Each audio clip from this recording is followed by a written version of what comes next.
In the past week, the number of coronavirus cases has gone up drastically in the United States. Especially in the state of New York and New Jersey, the numbers are very alarming. In this video, I'm going to use the rich data that's out there to make a prediction of what's going to happen next for New York and New Jersey, talk about its implication, and at the end, I'm going to talk about how all of us can help them.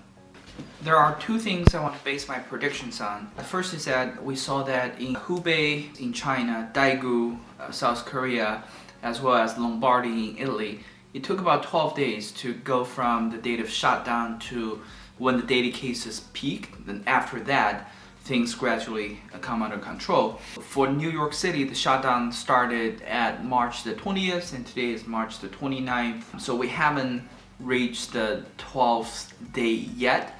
Therefore, I'm expecting the daily cases to continue to rise.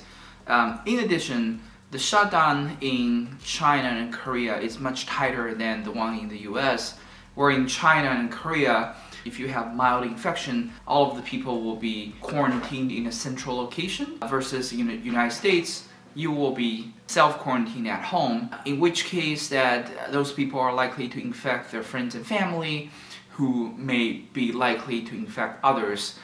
So from that, I think it's gonna continue to go up a little bit more.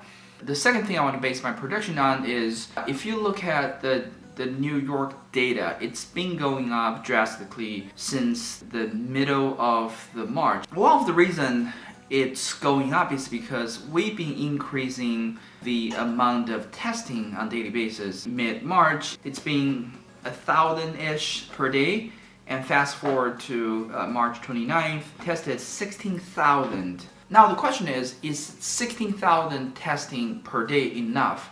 As we expand the number of testing beyond 16,000, are we likely find more people who are infected? Unfortunately, the answer is yes. One metric we can watch is what percentage of testing turned out to be positive. For New York, the percentage is really high.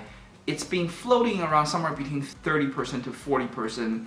The latest number, March 29th, is 44%.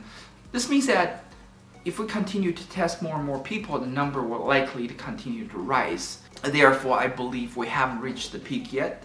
To be honest with you, I think we're quite far from the peak. It's probably at least going to take a few more days for us to reach the peak.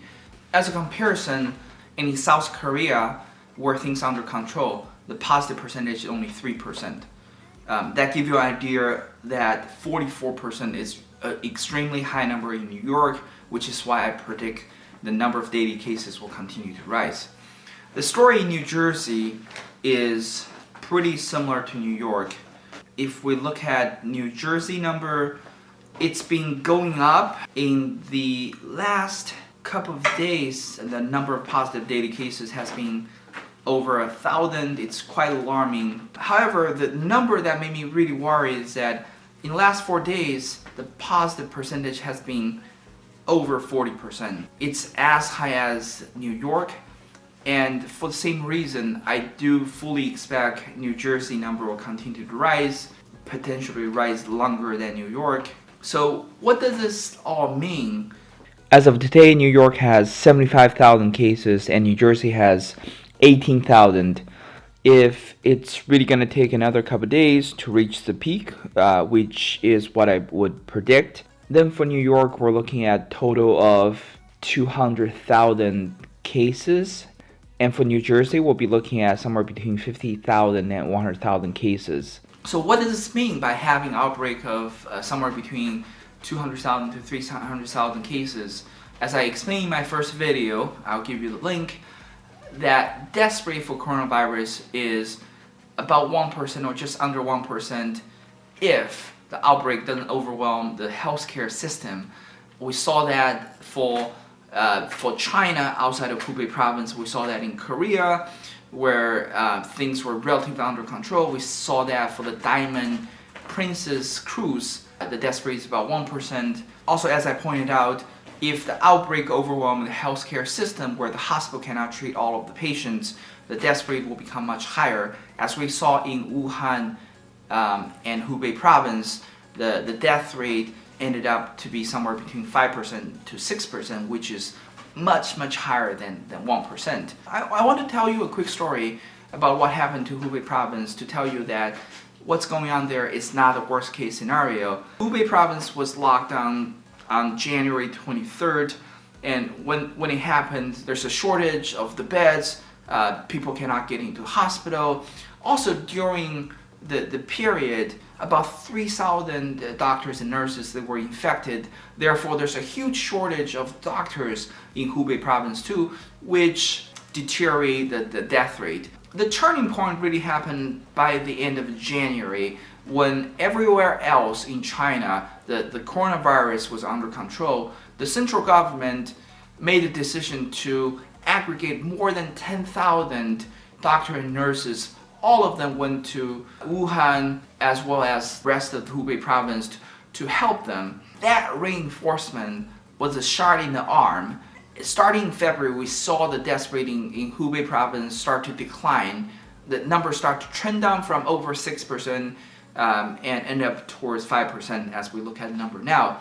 Another example you want to compare China to is Italy. Lombardy's initial outbreak. There's shortage of the protective devices.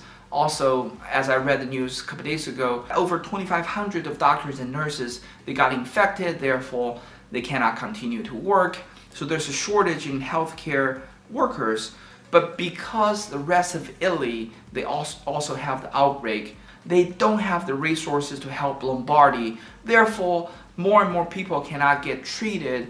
As of now, if I look at the data, there's over 6,000 deaths versus 40,000 cases, translating to about 15% of death rate, which is much higher than the 5 to 6% that we saw in Hubei province in China.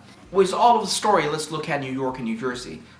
If the death rate is 1%, which means that the health system is not overwhelmed, then we're looking at the death toll of 2,000. Now, if the health system is overwhelmed, but the rest of the country can help New York and New Jersey so that it doesn't get blown up, then we may be looking at somewhere between 5 to 6% of the death rate, which will translate to a death of 10,000 people. That's a lot of people. But that's not the worst. If we don't control it in the rest of the United States, we don't have enough resources to help New York and New Jersey, they may turn into another Lombardy. We may see a death rate of over 10% or as bad as 15% as what we're seeing in Lombardy, Italy. A 15% on an infection of 200 to 300,000 people, that will translate into 30 to 45,000 deaths, which is a lot.